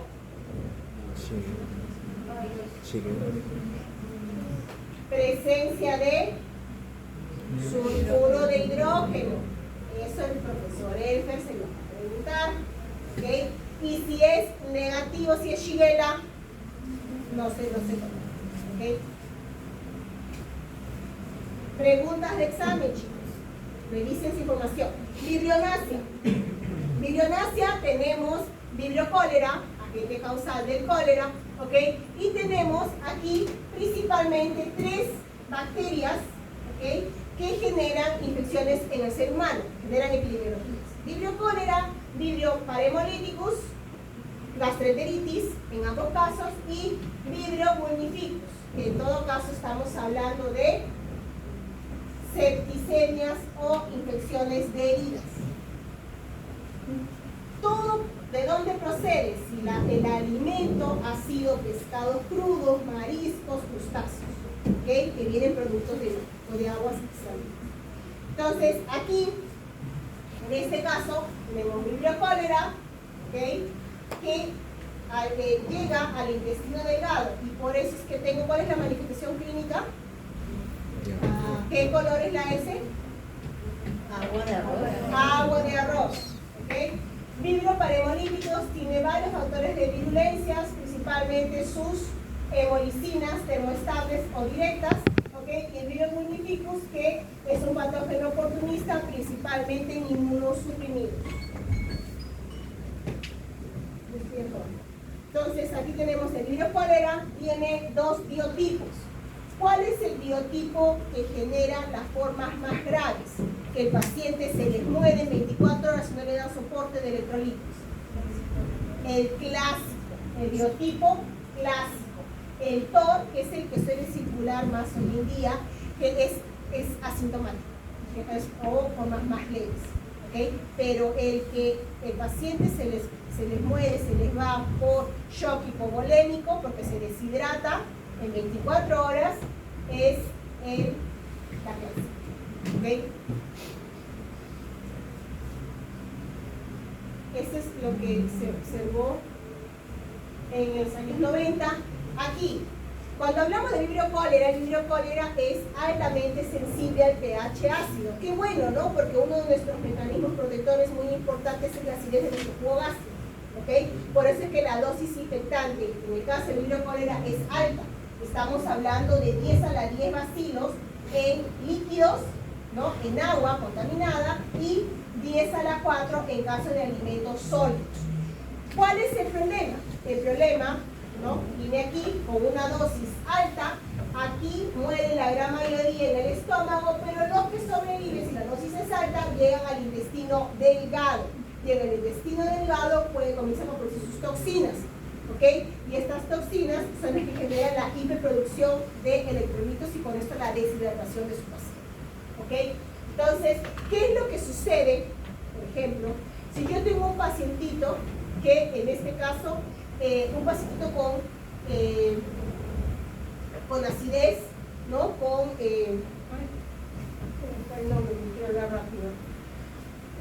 Con gastritis. Tiene gastritis, ¿ok? Y tiene tratamiento para la gastritis. Por lo tanto, ¿qué es lo que toma? Y con esto también antiácidos. ¿Es cierto? ¿Su pH estomacal será el mismo? No, es más básico. Entonces, la dosis infectante para este pacientito, ¿será mayor o será menor? Menor, exactamente, porque su mecanismo de defensa ya natural no es el mismo. ¿Okay? En condiciones, en la anamnesis, eso tiene que ser considerado como parte del diagnóstico. Y aquí tenemos, ¿no?, lo que mencioné aquí, de los biotipos, el clásico y el TOR, ¿no?, siendo que el TOR es hoy en día asintomático y más leve. Y aquí está justamente lo que es la patogénesis, ¿no? Tenemos a la toxina del cólera, ¿no?, que se une a este receptor, que es un gangliósido, un GB3, y con esto provoca el aumento del BP cíclico por acción de la hidratoxiclasa, y con esto la hiperproducción de sodio, cloro, potasio, y todo esto se pierde. Por eso es que el paciente se deshidrata, porque pierde masivamente líquidos. ¿Okay? Entonces, el tratamiento aquí es soporte, ¿no?, hidratación, electrolitos, suero, y en todo caso también por vía oral, ¿no? Entonces, lamentablemente el paciente fallece en 24 horas si se queda en casa y no tiene soporte vital. ¿Okay? Entonces aquí tenemos ¿no? El agua de arroz, que son las heces, ¿no? Dios, me falta el Campylobacter. Y con esto finalizo, creo, ¿no? En el caso del Campylobacter, chicos, en el Campylobacter, el laboratorio de haberles mencionado, cuando pensamos en Campylobacter, estamos pensando en una bacteria que tiene varios reservorios. Entonces tiene varios reservorios, y estamos hablando de alimentos contaminados, carnes de aves, carnes de cerdo o de ganado vacuno o mal cocidos, productos lácteos, ¿okay? Agua contaminada y también el contacto persona a persona. ¿Okay? El problema del Campylobacter, bacilo gram negativo, es que no solamente genera cuadros de gastroenteritis, puede generar cuadros de meningitis y está asociado también a lo que es el síndrome de Guillain-Barré. ¿Okay? Asociado, por ejemplo, a infecciones a veces en centros nosocomiales, ¿okay? Y estamos hablando de infecciones graves, porque pueden presentar otras manifestaciones clínicas, no solamente gastroenteritis. ¿Okay? Asociado al consumo de antibióticos también, pacientes hospitalizados. Pues tenemos aquí el cuadro clínico y estas son las diferentes manifestaciones clínicas que les estaba mencionando, los múltiples reservorios, ¿okay? El hecho de que es consumido por aves de corte. Aquí tenemos en el caso del Campylobacter sus factores de virulencia, su flagelo, su cápsula, su LPS, sus toxinas, ¿no? Como la CTT y sus plásmidos, que son sus mecanismos de invasión. En el caso de los plásmidos, aquí sus factores de virulencia están asociados al sistema de secreción de tipo 4, que está relacionado a la invasión y su patogenicidad, mecanismo de escape. Entonces, esto de aquí, chicos, lo revisan, son cuadritos, resumen y figuritas, ¿no? Aquí, en el caso de la Shigella, en el caso de la Salmonella, sus mecanismos, esta es la E. coli toxigénica, ¿ok? Aquí está asociado y aquí está, por ejemplo, el Vibrio cólera, aquí abajito, aquí está el Helicobacter pylori, que lo han visto en laboratorio, con su producción de ureasa, y con esto aumenta el pH estomacal y permite la colonización de esta bacteria.